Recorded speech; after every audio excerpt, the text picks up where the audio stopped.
In this video, I'm going to show you how to cancel your YouTube TV free trial on an iPhone to avoid being charged.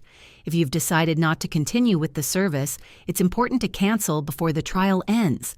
Start by opening the YouTube TV app on your iPhone and signing into your account. Tap on your profile icon in the top right corner, then select Settings. From there, choose Membership and scroll down to find the Cancel Membership option. Follow the prompts to confirm your cancellation. Alternatively, you can cancel through your iPhone settings by going to Settings, Your Name, Subscriptions, finding YouTube TV in the list, and tapping Cancel Subscription. Once canceled, you'll still have access to the service until the end of the trial period, but you won't be billed afterward. Double-check your email for a confirmation message to ensure the process was successful. If this video helped you cancel your YouTube TV free trial on iPhone, please hit the like button and subscribe to the channel for more tutorials.